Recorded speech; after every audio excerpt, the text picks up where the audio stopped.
तो आज हम लोग साइंस का, विज्ञान का कक्षा 8 का यानी क्लास 8 का साइंस का थर्ड चैप्टर पढ़ेंगे। ठीक है, कोयला एवं पेट्रोलियम।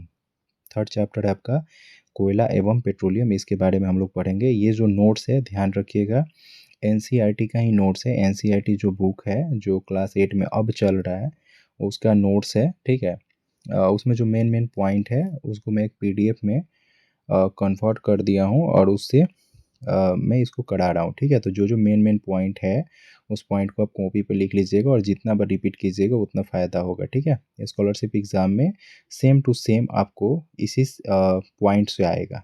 ठीक है, चलिए फिर हम स्टार्ट करते हैं जो आपका चैप्टर है कोयला एवं पेट्रोलियम। ठीक है, थोड़ा फास्ट पढ़ेंगे क्योंकि कोयला और पेट्रोलियम जो भी चैप्टर है ज़्यादा टाइम वेस्ट करना कोई फ़ायदा नहीं है। ठीक है, पहला पॉइंट है वायु, जल, मृदा और खनिज ये सभी प्रकृति द्वारा उपलब्ध कराए जाते हैं और ये प्राकृतिक संसाधन है। ध्यान रखना, प्राकृतिक संसाधन क्या होता है। ठीक है, प्राकृतिक संसाधन जो प्रकृति के द्वारा उपलब्ध कराए जाएं, जो हमारे नेचर हैं उसके द्वारा उपलब्ध कराए जाते हैं वो प्राकृतिक संसाधन कहलाए जाते हैं। जैसे वायु हो गया, जल हो गया, मृदा हो गया, खनिज हो गया, ये सभी क्या होते हैं प्रकृति के द्वारा उपलब्ध कराए जाते हैं, इसलिए इसे क्या कहते हैं प्राकृतिक संसाधन कहते हैं। प्राकृतिक संसाधनों को व्यापक रूप से दो वर्गों में बांटा जाता है। एक होता है अक्षय प्राकृतिक संसाधन और एक होता है समाप्त होने वाला प्राकृतिक संसाधन। एक होता है अक्षय और एक होता है समाप्त होने वाला प्राकृतिक संसाधन। ठीक है, अक्षय प्राकृतिक संसाधन क्या होता है, तो अक्षय प्राकृतिक संसाधन जो होता है ये संसाधन प्रकृति में असीमित मात्रा में उपस्थित है और असीमित मात्रा मतलब बहुत ज़्यादा। ठीक है, असीमित मात्रा कहने का मतलब है कि बहुत ज़्यादा मात्रा में उपलब्ध है, उपस्थित है और मानवीय क्रियाकलाप में से समाप्त होने वाला नहीं है। जैसे कौन सा चीज़ है भाई जो बहुत ज़्यादा असीमित है, तो सूर्य का प्रकाश, वायु, हवा मतलब हवा और सूरज का प्रकाश। हवा को ही वायु बोलते हैं। ठीक है, तो ध्यान रखना सूरज का प्रकाश हो गया, वायु हो गया, क्या ये असीमित मात्रा में है कि नहीं है। असीमित मात्रा में है तो क्या ये सभी सभी ये कभी समाप्त होंगे नहीं होंगे, तो यानी अक्षय है। ठीक है, क्या है अक्षय है। अगर वही बोले समुद्र का जल, तो समुद्र का जल भी अक्षय है। ठीक है, लेकिन नॉर्मल अगर जल बोल दे जो पीने वाला जल है, तो पीने वाला जल जो है एक लिमिट है उसका, वो आपको समाप्त हो जाएगा। ठीक है, वो समाप्त होने वाले प्राकृतिक संसाधन में आ जाएगा। समाप्त होने वाले प्राकृतिक संसाधन, प्रकृति में इन स्रोतों की मात्रा सीमित है और ये मानवीय क्रियाकलापों द्वारा समाप्त हो सकते हैं। ठीक है, तो ध्यान रखिएगा प्रकृति में जो समाप्त होने वाले प्राकृतिक संसाधन होते हैं वो सीमित होते हैं, वो जल्द समाप्त हो जाते हैं। वो भी प्रकृति के द्वारा दिया गया है, जैसे वन्य जीव, खनिज, कोयला, पेट्रोलियम, प्राकृतिक गैस, ये सब प्रकृति के द्वारा ही दिया गया है, नेचर के ही द्वारा दिया गया है, लेकिन ये सब समाप्त हो जाएंगे, इसलिए समाप्त होने वाले प्राकृतिक संसाधन में आएंगे। प्राकृतिक संसाधनों का निर्माण सजीव प्राणियों के मृत अवशेषों मतलब जीवाश्मों से होता है, अतः जीवाश्मी ईंधन कहते हैं। ठीक है, तो ध्यान रखना कि जो आपका प्राकृतिक संसाधन है, जितना भी प्राकृतिक संसाधन है, प्राकृतिक संसाधनों का जो निर्माण होता है सजीव प्राणियों के मृत अवशेषों को हम लोग जीवाश्म बोलते हैं। क्या बोलते हैं, जीवाश्म बोलते हैं। मृत अवशेष जो होते हैं ना, जो सजीव प्राणियों के जो मृत अवशेष होते हैं या किसी का भी मृत अवशेष जो होता है ना सजीव प्राणियों को, उसको हम लोग जीवाश्म बोलते हैं और अतः इसे क्या बोलते हैं, जीवाश्मी ईंधन भी बोलते हैं। क्या बोलते हैं, जीवाश्मी ईंधन। तो ये ध्यान रखिएगा, जो भी सजीव प्राणियों के मृत अवशेषों से जो प्राकृतिक संसाधन बनते हैं, जितने प्राकृतिक संसाधन बनते हैं सभी को हम लोग जीवाश्म ईंधन कहते हैं। ठीक है, चलिए आगे हम लोग चलते हैं।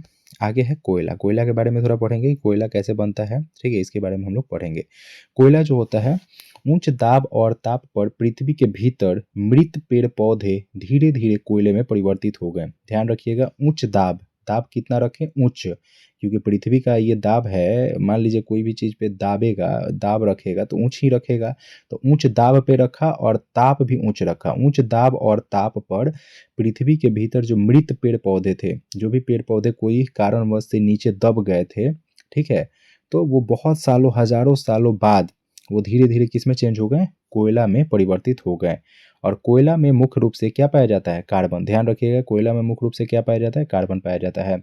मृत वनस्पति के धीमे प्रक्रम द्वारा कोयले में परिवर्तन को कार्बनीकरण कहते हैं। क्या कहते हैं, कार्बनीकरण। तो अगर क्वेश्चन पूछे कि कार्बनीकरण किसे कहते हैं, या ऑब्जेक्टिव क्वेश्चन में रहे कि मृत वनस्पति के धीमे प्रक्रम द्वारा कोयले में परिवर्तन को क्या कहते हैं, तो कार्बनीकरण कहते हैं। ध्यान रखना, कोयले में परिवर्तन जो होता है उसको हम क्या कहते हैं, कार्बनीकरण कहते हैं। कौन कोयला में परिवर्तन होता है, तो मृत वनस्पति। मृत वनस्पति मतलब, वनस्पति का मतलब होता है पेड़ पौधे।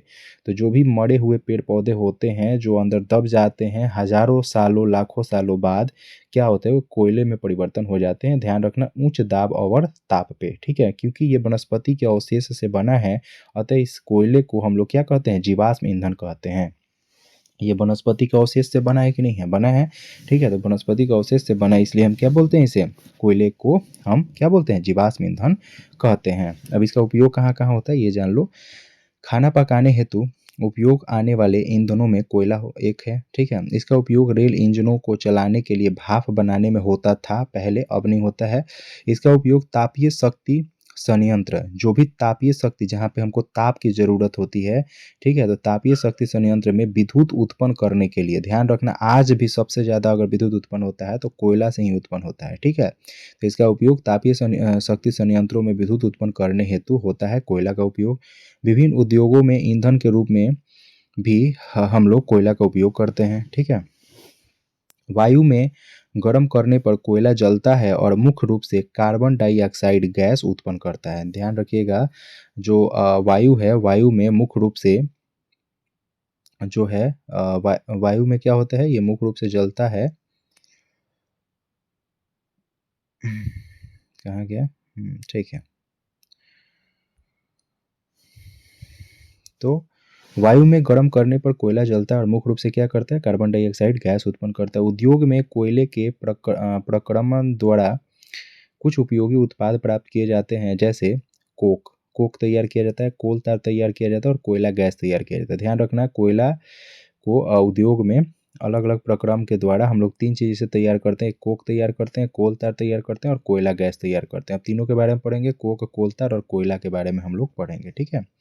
कोक, कोल तार और कोयला के बारे में हम लोग पढ़ेंगे। सबसे पहले हम पढ़ेंगे कोक के बारे में, ठीक है।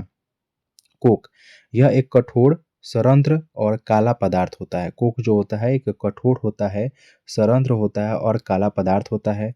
यह कार्बन का लगभग शुद्ध रूप होता है। तो अगर आपसे क्वेश्चन पूछे कि कार्बन का शुद्ध पदार्थ, शुद्ध रूप कौन है, कोक, ठीक है। कार्बन का उपयोग जो होता है इस्पात के औद्योगिकरण, निर्माण और बहुत से धातुओं के निष्कर्षण करने में हम लोग किया जाता है। सॉरी, कोक का उपयोग, जो कोक का उपयोग है कहाँ करते हैं, तो कोक का उपयोग इस्पात के औद्योगिकरण, निर्माण और बहुत से धातुओं के निष्कर्षण में किया जाता है, ठीक है। तो ये तो हो गया कोक। अब हम आते हैं कोल तार। यह एक अप्रिय गंध वाला, अप्रिय गंध मतलब बेकार गंध वाला, ठीक है, जिसका गंध बहुत बेकार हो, ठीक है। तो यह एक अप्रिय गंध वाला गाढ़ा द्रव है। जब आप लोग पहले जो रोड बनता था तो उसमें हम लोग कोल तार जो ब्लैक वाला होता है ना, उसी को हम लोग कोल तार बोलते हैं, ठीक है। तो यही कोल तार का हम लोग यूज करते हैं, ठीक है। ब्लैक वाला जो हम लोग गिराते हैं, जो लिक्विड जैसा होता है वो कोल तार होता है। बहुत अजीब सा महक आता है जब देखिएगा, मेन जब पीच वगैरह होता है ना रोड, ठीक है, कल्ला सा, तो उसमें देखिएगा उसका गंध बहुत खराब होता है, ठीक है, बहुत बेकार महकता है। इसलिए उसे हम लोग अप्रिय गंध वाला एक गाढ़ा द्रव होता है और यह लगभग 200 पदार्थों का मिश्रण होता है। कोल तार से प्राप्त उत्पादों का उपयोग प्रारंभिक पदार्थों के रूप में दैनिक जीवन में काम आने वाले विभिन्न पदार्थों के औद्योगिक निर्माण में तथा उद्योगों जैसे संश्लेषित रंग, औषधि, विस्फोटक, सुगंध, प्लास्टिक, पेंट, फोटोग्राफिक सामग्री, हल निर्माण सामग्री आदि में होता है। तो ध्यान रखना, कोल तार का यूज बहुत जगह पे होता है। एक तो संश्लेषित रंग में, औषधि में, विस्फोटक सुगंध में, ठीक है, जो विस्फोटक होते हैं उसमें, या कोई सुगंध देने वाला चीज़ होगा उसमें, प्लास्टिक में, पेंट में, ठीक है, फोटोग्राफिक सामग्री में या हल सामग्री में इसका यूज हम लोग करते हैं, ठीक है। तो यूज याद रखना, ठीक है।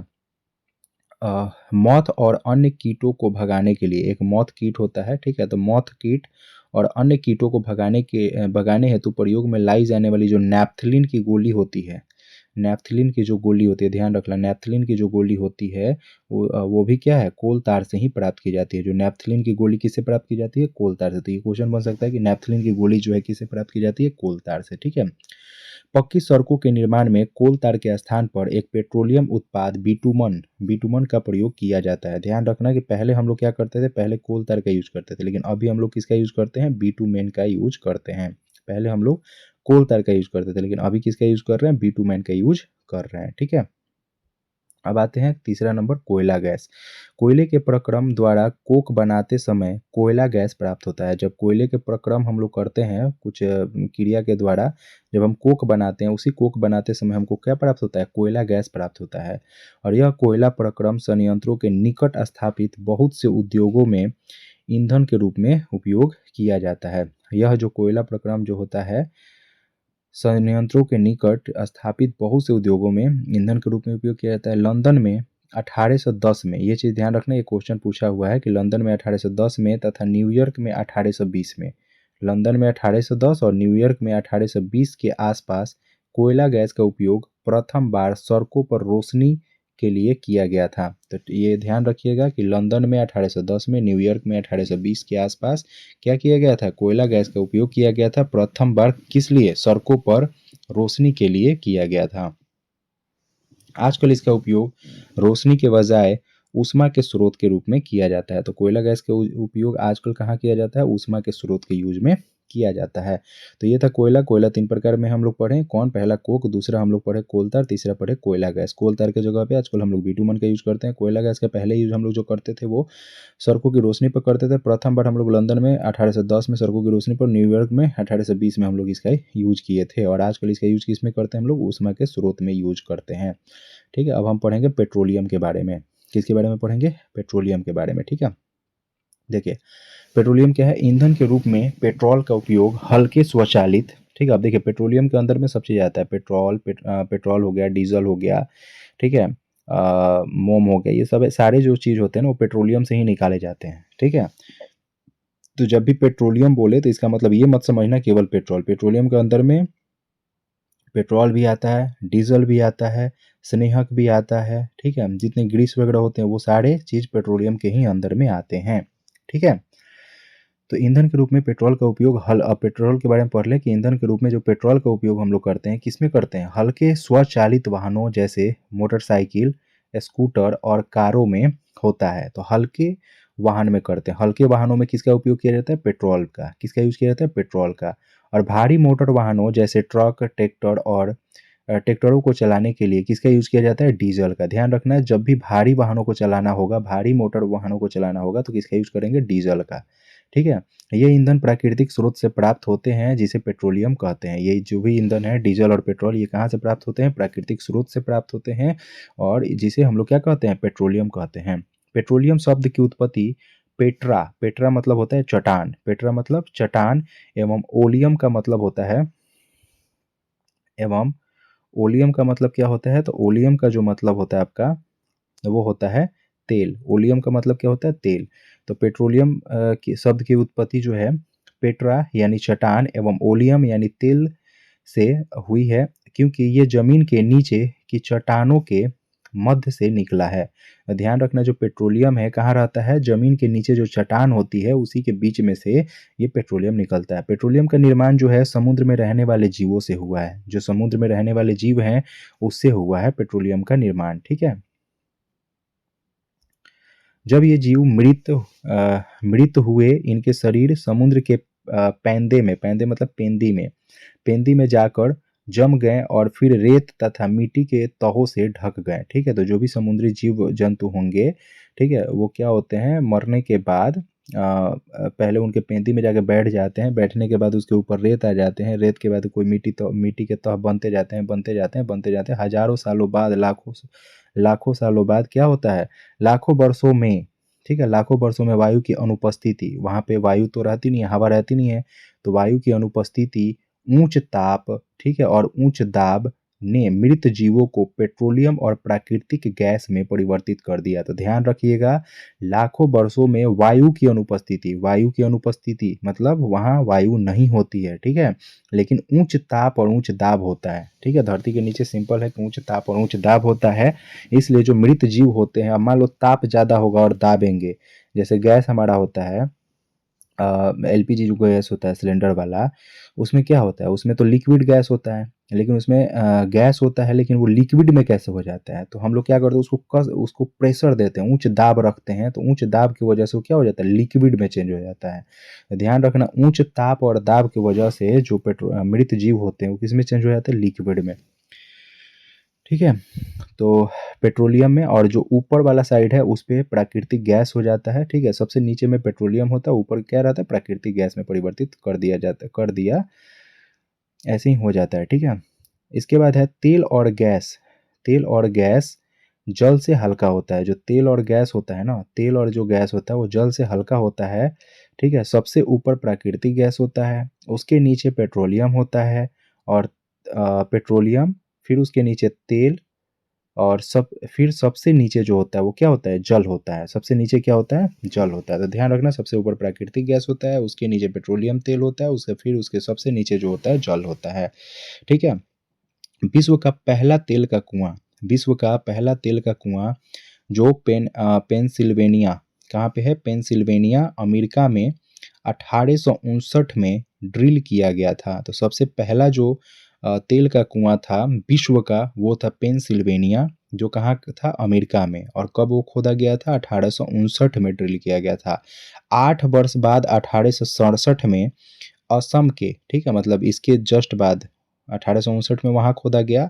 1867 में असम के माकुम नामक स्थान पर तेल का पता लगा।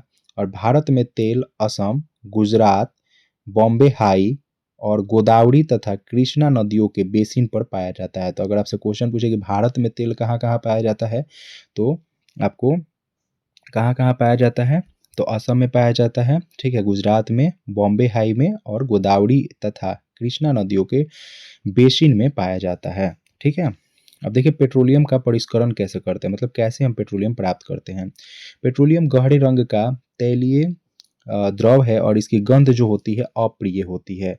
यह विभिन्न संघटकों जैसे पेट्रोलियम गैस, मतलब विभिन्न संघटकों से मिलकर बना होता है, जैसे पेट्रोलियम गैस, पेट्रोल, डीजल। देखिए पेट्रोलियम में क्या क्या होता है, पेट्रोलियम गैस, पेट्रोल, डीजल, स्नेहक तेल, पैराफिन, मोम आदि, मतलब अभी बहुत सारा चीज़ इसमें होता है पेट्रोलियम में। ठीक है, का मिश्रण होता है।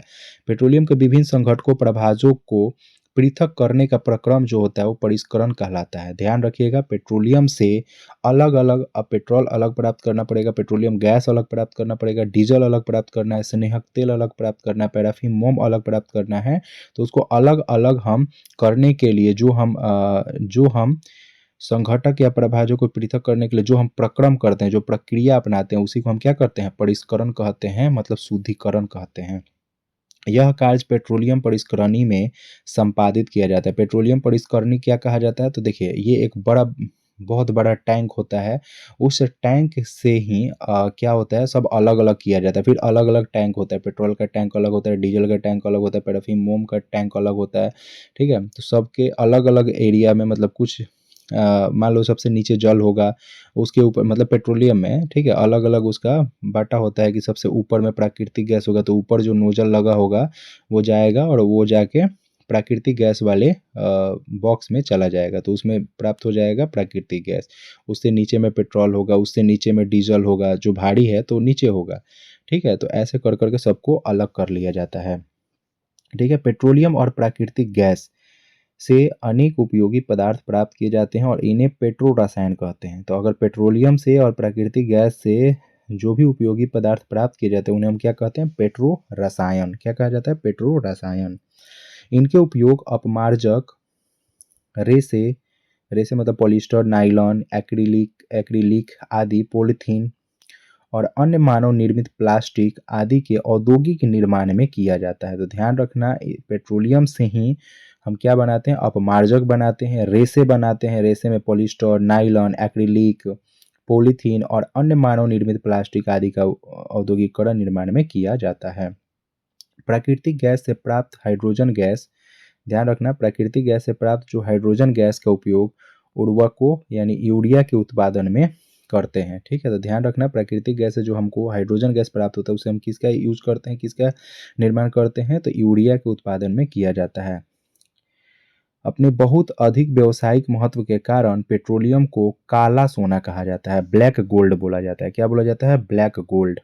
ब्लैक गोल्ड, ध्यान रखना है कि ब्लैक गोल्ड हम लोग किसको बोलते हैं, तो ब्लैक गोल्ड हम लोग जो बोलते हैं, ठीक है, किसको बोलते हैं, पेट्रोलियम को कहते हैं, ठीक है। तो ये चीज़ ध्यान रखना, पेट्रोलियम को हम लोग क्या कहते हैं, काला सोना, ठीक है। अब हम आते हैं प्राकृतिक गैस के बारे में पढ़ते हैं। प्राकृतिक गैस एक महत्वपूर्ण जीवाश्म ईंधन है क्योंकि इसका परिवहन पाइपों द्वारा सरलतापूर्वक होता है, ठीक है। प्राकृतिक गैस को उच्च दाब पर संपीड़ित प्राकृतिक गैस सीएनजी, कौन सा, संपीड़ित प्राकृतिक गैस, कौन सा, प्राकृतिक गैस को जब हम दाबेंगे उच्च दाब पर क्या क्या बन जाता है, सीएनजी बन जाता है, जिसको हम लोग बोलते हैं संपीड़ित प्राकृतिक गैस, कंप्रेस्ड नेचुरल गैस, जिसको हम सीएनजी बोलते हैं। तो आजकल जितनी भी गाड़ी आती है ना, वो सब में क्या है, सीएनजी पे ही चल रही है। तो सीएनजी कैसे प्राप्त किया जाता है, प्राकृतिक गैस से ही प्राप्त किया जाता है उच्च दाब पर। तो प्राकृतिक गैस उच्च दाब पर संपीड़ित प्राकृतिक गैस के रूप में भंडारित किया जाता है। सीएनजी का उपयोग ऊर्जा उत्पादन हेतु किया जाता है, किया जा रहा है ना आजकल। सीएनजी का उपयोग परिवहन वाहनों में ईंधन के रूप में किया जा रहा है क्योंकि यह कम प्रदूषणकारी है। तो सीएनजी जो है वो थोड़ा कम प्रदूषणकारी है डीजल और पेट्रोल के थ्रू, ठीक है। सीएनजी एक स्वच्छ ईंधन है, ठीक है। सीएनजी का अधिक लाभ यह है कि इसे घरों और कारखानों में सीधा जलाया जा सकता है, जहां इसकी आपूर्ति पाइपों के माध्यम से की जा सकती है। पाइपलाइनों का ऐसा जाल बड़ोदरा, गुजरात के बड़ोदरा, दिल्ली के कुछ भागों और अन्य स्थानों पर उपलब्ध है, ठीक है। प्राकृतिक गैस का उपयोग प्रारंभिक पदार्थ के रूप में रसायनों और उर्वरकों के औद्योगिक निर्माण में किया जाता है। भारत में प्राकृतिक गैस के विशाल भंडार हैं। भारत में जो प्राकृतिक गैस है उसके विशाल भंडार हैं, ठीक है। हमारे देश में प्राकृतिक गैस त्रिपुरा, राजस्थान, महाराष्ट्र और कृष्णा गोदावरी डेल्टा में पाई जाती है। ईंधनों का जलना वायु प्रदूषण का प्रमुख कारण है। जो भी ईंधन जले, चाहे वो कोई भी हो, प्राकृतिक गैस हो, पेट्रोल हो, डीजल हो, कोई भी चीज़ हो, वो जलेगा तो वायु प्रदूषण होगा ही होगा। इसका संबंध विश्व उष्णन से है। अगर ईंधन जल रहा है तो विश्व उष्णन होगा, यानी ग्लोबल वार्मिंग। ग्लोबल वार्मिंग मतलब धीरे धीरे धीरे धीरे पृथ्वी का तापमान बढ़ना, ठीक है। तो इसका संबंध विश्व उष्णन से भी है। भारत में पेट्रोलियम संरक्षण अनुसंधान संघ PCRA, ठीक है, पेट्रोलियम कंजर्वेशन राइट यूनिटी होता है ना, पेट्रोलियम संरक्षण अनुसंधान संघ लोगों को सलाह देती है, ठीक है। तो भारत में पेट्रोलियम संरक्षण अनुसंधान संघ लोगों को सलाह देती है कितना इसका यूज़ करना है, नहीं करना है, कौन हानिकारक है, नहीं है, कैसे यूज़ करना है, ये सब चीज़ का सलाह देती है पेट्रोलियम संरक्षण अनुसंधान संघ। किस प्रकार पेट्रोल और डीजल बचाएं, ठीक है। और देखिए वो क्या बोलता है कि किस प्रकार हम लोग पेट्रोल और डीजल बचाएं। जहाँ तक संभव हो सके गाड़ी सामान और मध्यम गति से चलाइए। ज़्यादा स्पीड चलाइएगा तो ज़्यादा पेट्रोल और डीजल क्या होगा, खपत होगा, और धीरे धीरे पेट्रोल और डीजल क्या होगा, ख़त्म हो जाएगा। जब ख़त्म हो जाएगा तो आपको पता है कि ये पेट्रोल और जो डीजल है, यानी जो भी पेट्रोलियम और प्राकृतिक गैस है, ये तो खुद लाखों हज़ारों साल बाद बनता है, ठीक है। और इतना भंडार है नहीं भारत के पास, या कोई पूरे दुनिया के पास इतना भंडार नहीं है, ठीक है। जब ख़त्म हो गया यानी ख़त्म, ठीक है।